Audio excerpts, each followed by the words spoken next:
Hi friends, ಇವತ್ತು ನಾವು beetroot ಕರಿ ಹೇಗೆ ಮಾಡೋದು ಅಂತ ನೋಡುವ. ಅದಕ್ಕಿಂತ ಮೊದಲು ಯಾರು ನನ್ನ ಚಾನಲಿಗೆ ಸಬ್ಸ್ಕ್ರೈಬ್ ಆಗಿಲ್ವೋ ಪ್ಲೀಸ್ ಸಬ್ಸ್ಕ್ರೈಬ್ ಮಾಡಿ. ಈಗ ನಾನು ಮಿಕ್ಸಿ ಜಾರಿಗೆ ಒಂದು ಚಿಕ್ಕ ತುಂಡು ಶುಂಠಿ, 6 ರಿಂದ 7 ಬೆಳ್ಳುಳ್ಳಿ, 3 ಹಸಿರು ಮೆಣಸಿನಕಾಯಿ, ಒಂದು ಚಿಕ್ಕ ಈರುಳ್ಳಿ ಮತ್ತು ಸ್ವಲ್ಪ ತೆಂಗಿನಕಾಯಿಯನ್ನು ಹಾಕಿ ಅದಕ್ಕೆ ಒಂದು 1/4 ಚಮಚದಷ್ಟು ಜೀರಿಗೆ, 1 ಚಮಚದಷ್ಟು ಹುರಿಕಡಲೆ, 1 ಚಮಚದಷ್ಟು ಕೊತ್ತಂಬರಿ ಹಾಕ್ಕೊಳ್ತಿದ್ದೇನೆ. ಆಮೇಲೆ ಅದಕ್ಕೆ ಸ್ವಲ್ಪ ಕೊತ್ತಂಬರಿ ಸೊಪ್ಪನ್ನು ಸಹ ಆ್ಯಡ್ ಮಾಡ್ತಿದ್ದೇನೆ ನೋಡಿ. ಆಮೇಲೆ ಈ ಥರ ಗ್ರೈಂಡ್ ಮಾಡ್ಕೊಳ್ಬೇಕು ನಾವು. ಈಗ ನಾನು ಗ್ಯಾಸ್ ಸ್ಟವ್ ಆನ್ ಮಾಡಿ ಬಾಣಲೆ ಇಟ್ಟಿದ್ದೇನೆ ಬಿಸಿ ಆಗಲಿಕ್ಕೆ. ಅದು ಸ್ವಲ್ಪ ಬಿಸಿ ಆಗಬೇಕು. ಬಿಸಿ ಆದ ನಂತರ ಅದಕ್ಕೆ ನಾನೀಗ ಸ್ವಲ್ಪ ಎಣ್ಣೆಯನ್ನು ಹಾಕ್ಕೊಳ್ತೇನೆ. ಸ್ವಲ್ಪ ಎಣ್ಣೆ ಹಾಕಿದರೆ ಸಾಕು. ಅದು ಸ್ವಲ್ಪ ಬಿಸಿ ಆಗಲಿಕ್ಕೆ ಬಿಡ್ತಾ ಇದ್ದೇನೆ ನೋಡಿ. ಈಗ ಬಿಸಿಯಾಗಿದೆ. ನಾನು ಅದಕ್ಕೆ ಸ್ವಲ್ಪ ಸಾಸಿವೆಯನ್ನು ಹಾಕ್ಕೊಳ್ತಿದ್ದೇನೆ. ಅದು ಸ್ವಲ್ಪ ಸಿಡಿತಾ ಇದ್ದಾಗಲೇ ಅದಕ್ಕೆ ನಾವು ಒಂದು ದೊಡ್ಡ ಸೈಜ್ದು ಈರುಳ್ಳಿಯನ್ನು ಕಟ್ ಮಾಡಿ ಇಟ್ಕೊಂಡಿದ್ದೆ, ಅದನ್ನು ಹಾಕ್ಕೊಳ್ತೇನೆ. ಅದು ಕಂದು ಬಣ್ಣ ಬರೋ ತನಕ ನಾವು ಫ್ರೈ ಮಾಡ್ಕೊಳ್ಬೇಕಾಗ್ತದೆ.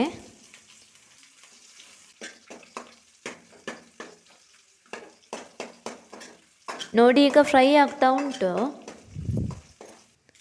ಫ್ರೈ ಆಗಿದೆ. ಅದಕ್ಕೆ ನಾನು ಚಿಕ್ಕದಾಗಿ ಕಟ್ ಮಾಡ್ಕೊಂಡಿದ್ದೆ ಬೀಟ್ರೂಟನ್ನು, ಅದನ್ನು ಹಾಕ್ಕೊಳ್ತಿದ್ದೇನೆ. ಚಿಕ್ಕದಾಗಿ ಕಟ್ ಮಾಡ್ಕೊಳ್ಳಿ, ಒಳ್ಳೆ ಆಗ್ತದೆ. ದೊಡ್ಡದಾಗಿ ಕಟ್ ಮಾಡಿದರೆ ಅದು ಸರಿಯಾಗಿ ಬೇಯೋದು ಸಹ ಇಲ್ಲ. ಅದಕ್ಕೆ ನಾವೀಗ ಚಿಕ್ಕದಾಗಿ ಕಟ್ ಮಾಡಿದರೆ ಒಳ್ಳೆ ಬೇಯ್ತದೆ ಮತ್ತು ತಿನ್ನಲಿಕ್ಕೆ ಸಹ ಚೆಂದ ಆಗ್ತದೆ. ಈಗ ನಾನು ಅದೇ ಎಣ್ಣೆಯಲ್ಲಿ ಫ್ರೈ ಮಾಡ್ಕೊಳ್ತೇನೆ.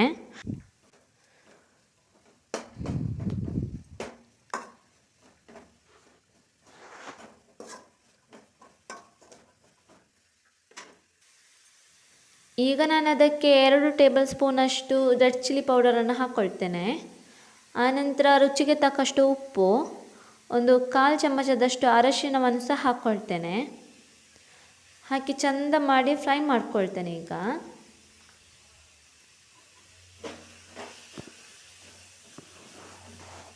ಒಂದು ಸ್ವಲ್ಪ ಹೊತ್ತು ಫ್ರೈ ಮಾಡಿಕೊಂಡ್ರೆ ಸಾಕು.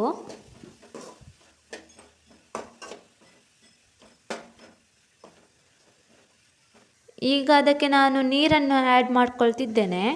ಸ್ವಲ್ಪ ನೀರನ್ನು ಹಾಕಿ, ಒಂದು 1/4 ಲೋಟದಷ್ಟು ನೀರನ್ನು ಹಾಕಿ ಆಮೇಲೆ ಅದಕ್ಕೆ ಒಂದು 5 ನಿಮಿಷ ಮುಚ್ಚಳವನ್ನು ಮುಚ್ಚಿಟ್ಟು ಬೇಯಿಸುವ. ಈಗ ಮುಚ್ಚಳವನ್ನು ತೆಗಿತೇನೆ. ನಾನು ಗ್ರೈಂಡ್ ಮಾಡಿಟ್ಟ ಮಿಶ್ರಣವನ್ನು ಹಾಕ್ಕೊಳ್ತೇನೆ. ಈಗ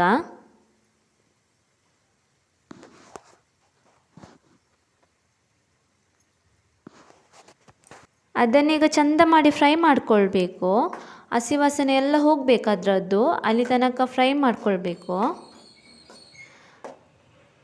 ನೋಡಿ. ಈಗ ಒಳ್ಳೆ ಮಿಕ್ಸ್ ಆಗಿದೆ.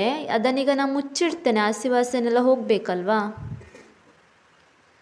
ಈಗ ಮುಚ್ಚಳ ತೆಗಿತಾ ಇದ್ದೇನೆ. ಎಲ್ಲ ಹಸಿ ವಾಸನೆ ಎಲ್ಲ ಹೋಗಿದೆ. ಅದಕ್ಕೆ ನಾನು ಗ್ರೈಂಡ್ ಮಾಡಿಟ್ಟಿದ್ದಲ್ವಾ ಆ ಮಿಕ್ಸಿ ಜಾರಿಗೆ ನೀರನ್ನು ಹಾಕಿ ಇದಕ್ಕೆ ಹಾಕ್ಕೊಳ್ತಾ ಇದ್ದೇನೆ. ಈಗ ಅದನ್ನು ಹಾಕಿ ಸ್ವಲ್ಪ ಸೌಟ್ ತಿರುಗಿಸಿ ಬೇಯಲಿಕ್ಕೆ ನಾವೀಗ ಬಿಡಬೇಕು. ಈಗ ನಾನು ಮುಚ್ಚಳವನ್ನು ಕ್ಲೋಸ್ ಮಾಡ್ತೇನೆ ನೋಡಿ. ಈಗ ಒಳ್ಳೆ ಬೇಯ್ದಿದೆ, ಒಳ್ಳೆ ಕುದಿತಾ ಇದೆ. ಈಗ ಅದಕ್ಕೆ ಲಾಸ್ಟಿಗೆ ನಾನು ಸ್ವಲ್ಪ ಕೊತ್ತಂಬರಿ ಸೊಪ್ಪನ್ನು ಹಾಕ್ಕೊಳ್ತೇನೆ.